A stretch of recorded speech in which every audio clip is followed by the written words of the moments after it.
Hi everyone, welcome to my channel. I'm Chandrika and this is RIKA Life. Thank you so much for stopping by today and watching my video. I really do appreciate it. This is the yarn and crochet channel and I will be sharing lots of fun stuff with you always, each and every time. I have plenty of older videos that you can catch up on. I have been on YouTube for over a year now, so I have I think approximately 170 videos including a few shorts. So today is going to be a whip and yarn chat session, and all that means is that I'm going to be working on a work in progress and you are welcome to work on one as well if you'd like. You can grab a beverage of your choice and a project of your choice and we'll get settled in. So I'm going to start by telling you what I'm working on today. I actually do have a couple of finished projects which are up here that I'm going to save for the next video. But for today, we're going to work on a whip, well, a brand new project. And I'm going to be using Mandala yarn by Lion Brand. This is the color Andorian. It has such beautiful saturated colors that you can see here up close. And I chose two skeins that look the same. So I'm going to hold two strands together and I'm going to make a corner to corner something, either a corner to corner shawl or a corner to corner blanket. So I will tell you a little bit about the Lion Brand Mandala yarn in case this is your first time hearing of it or seeing it. So it is 5.3 ounces or 150 grams, 590 yards, 540 meters. It is machine washable and dryable and it's 100% acrylic. It's a light 3-weight, recommends an H5mm hook.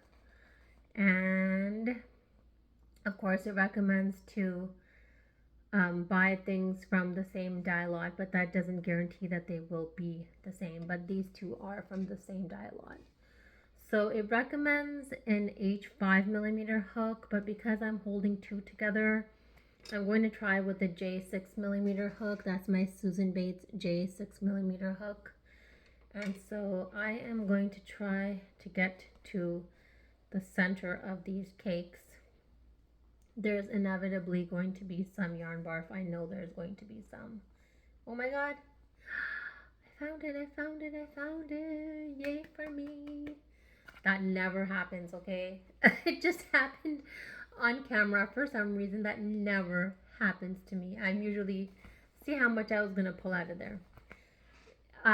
Let's try the other one. Sometimes I even have to use these cakes upside down because that's where I find the beginning of the ball. Oh my, look at that. I found it on both balls. Okay, today is my lucky day. I should really go buy a lottery ticket. Okay, so I'm just joking. I am going to hold these two together and I'm just hoping that the colors run pretty similarly. I'm okay if there's a little bit of variation, but I'd kind of like it to look more uniform than not. And I realized one of these is kind of like getting stuck in there and one of them is pulling out really easily. So let's just see here if the J hook will work. So I know last week I only had a video on Monday. Things kind of got busy around here and I was just trying to, you can say, playing catch up. Plus I had a day where I wasn't feeling that good, so that kind of just threw off my whole schedule. I still didn't get done all the things that I wanted to do last week, but I just left them on my to-do list and did what I could. So hopefully this week will be better and I won't encounter any of those hiccups. All right, I'm just gonna see if, I'm just trying to figure out if this hook size is good. I think it's okay because, yeah, if I go up, sorry, if I go up another hook size to a K, I feel like it will be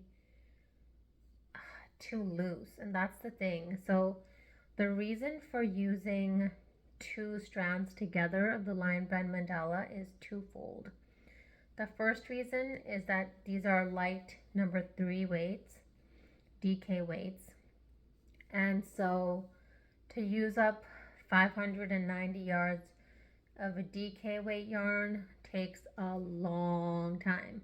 So why not add another thread, another strand? That's kind of the thinking behind it. And so I actually did this earlier on a project that I made in January or February of this month. So I found out that one of my high school friends was having a baby in December. And so then when I connected with her, I actually made her a corner to corner blanket. It is on my channel. Um, I don't remember which video it was, but it was a while ago. But it is on my channel, and it turned out so nicely. So I was really, really happy with it. And for that one, I used Big Twist Value in sapphire, I want to say. Am I thinking sapphire or turquoise? I don't know. I think it was sapphire. And I also used it in one other color. And then I used the mandala in the color Troll. Sorry, something is getting stuck here. Okay, there's a little knot here. I used mandala in the color Troll. And I actually had 2 cakes of the Troll colorway that were the same. So they were wound the same, just like this one I'm trying to use right now.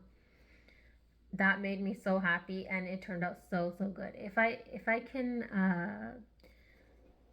I don't know if I have a picture of that. I mean, I must have a picture of it somewhere, so I'll see if I can find that. And if I can, I'll pop that up here so you can see it. Okay, I literally just started my corner to corner. That's what it looks like. I've just made 3 squares so far. So just to let you know how I do my corner to corner, and this is just something I've picked up from watching tutorials over the years, is that I chain 5 instead of 6. And then when I'm working into the next box, I chain 2 instead of 3.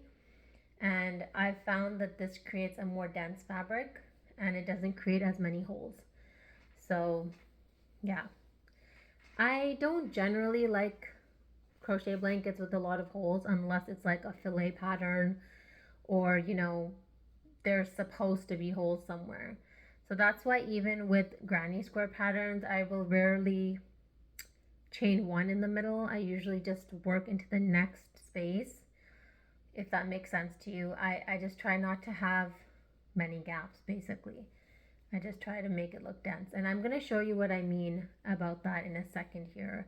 Once I just finish the next one, I'm going to show you exactly what I mean, because of course a corner to corner is going to have gaps, but the point is that it should look more put together and more dense rather than having a lot of empty space. Though sometimes empty spaces are nice.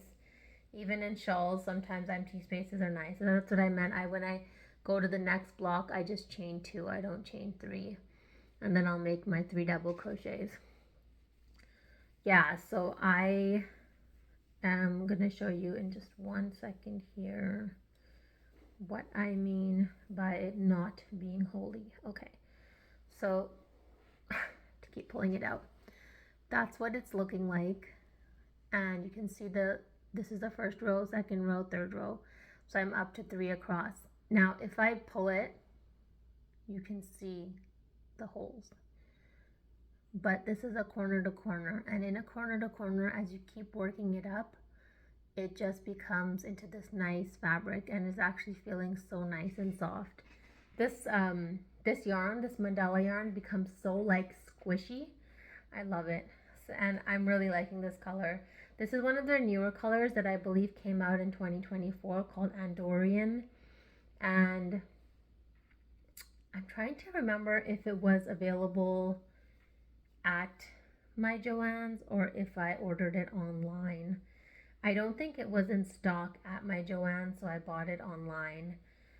And the sale is probably finished by now, but a few weeks ago, Joann had almost all of their mandala yarn, all the different collections of mandala, on sale for $4.99. I say almost all because, of course, the Mandala bonus bundle wasn't that price, but most of their other Mandala collections were down to $4.99.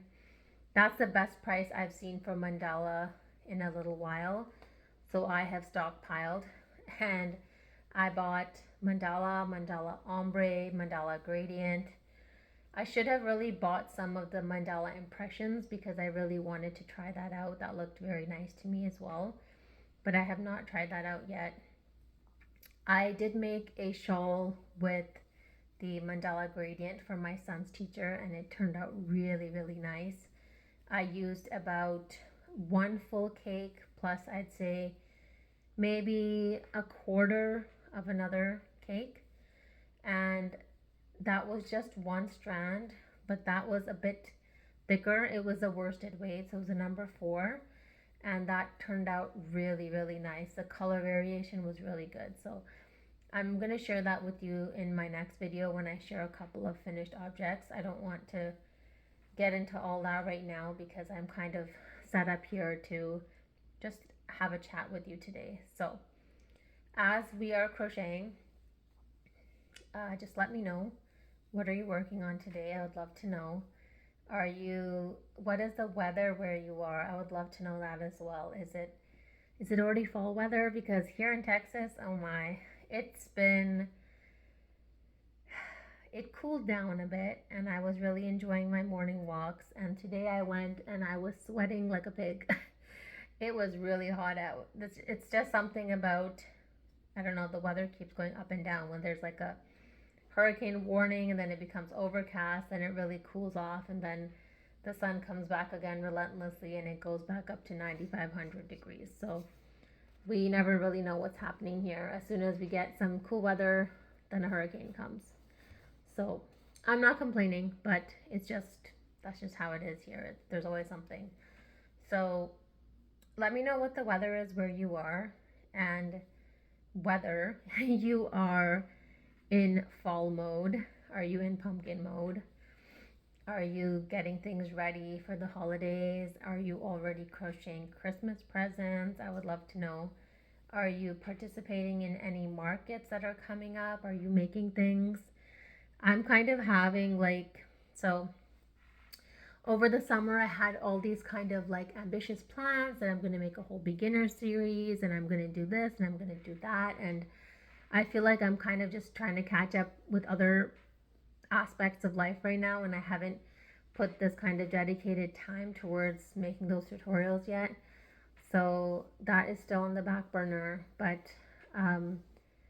yeah, I do have so many ideas. I just have not executed them yet. So one part of me sees other people making all these plushies and things with blanket yarn and velvet yarn and chenille yarn, and I think, oh, I should make those plushies too. Those will be like impulse buys. Kids will like them. But then I'm like, do I enjoy making those things? I mean, are those the things that I would like to sit and make 10, 15, 20, 50 of one item?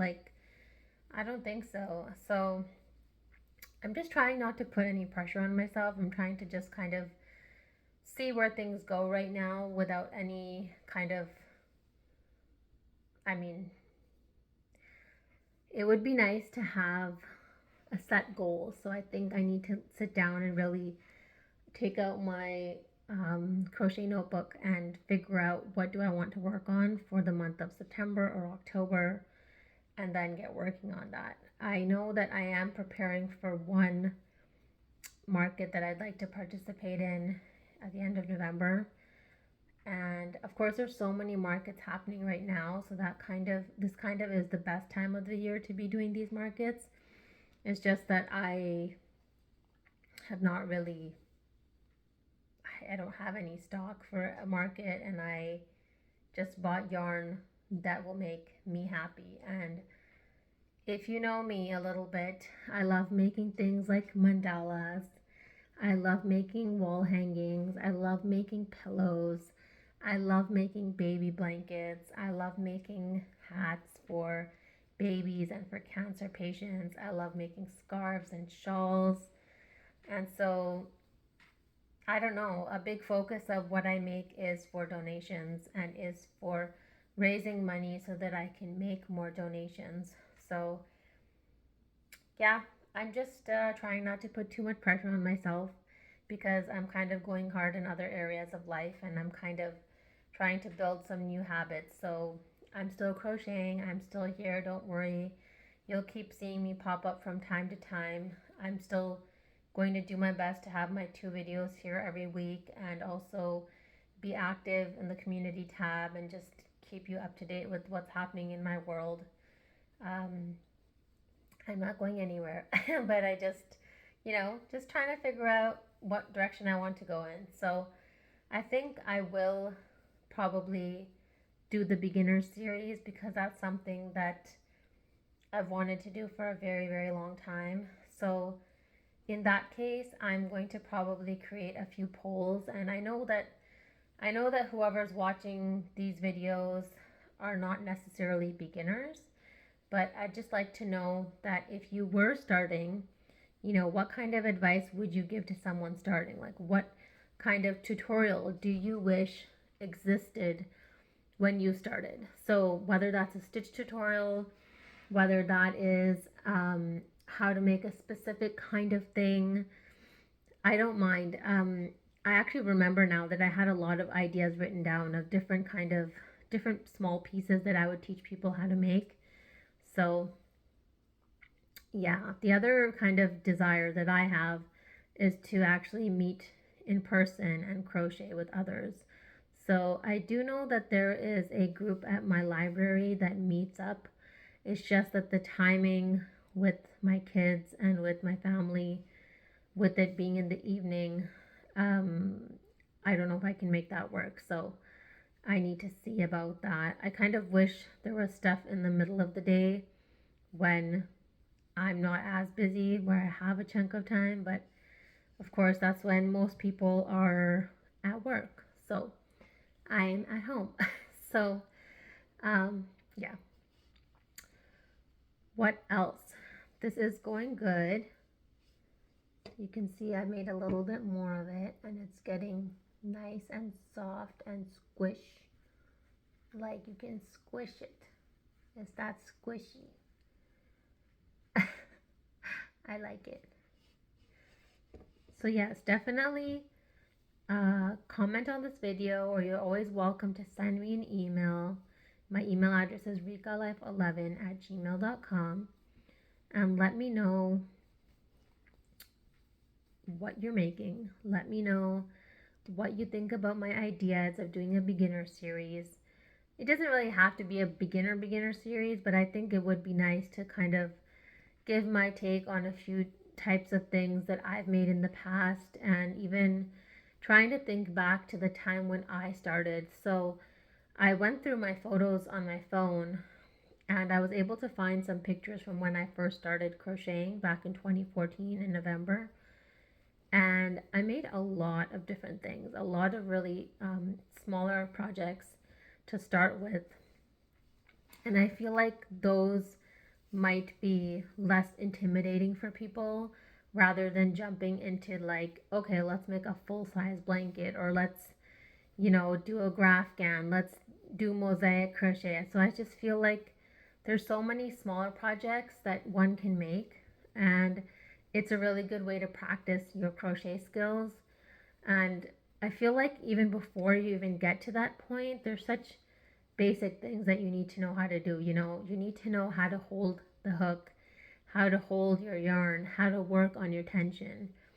And I remember watching Bago de Crochet, Crystal, and seeing one of her videos where she explained that when she was taught crocheting, she had to do like one stitch for like 3 months or something before she got the right tension, and she like understood how to do it completely. And I was just like, wow, that's amazing. Like I I never had that much patience to sit and do that. So I literally just jumped in and started making things, watching tutorials. I mean, I don't think there were even that many tutorials back then. I don't think I don't remember even using YouTube that much, but I think I literally just found some designers that were giving a pattern with video tutorials or giving a pattern with a photo tutorial, and that is how I learned to crochet. So I think it might be useful for all of you if I could do like a roundup of designers that have some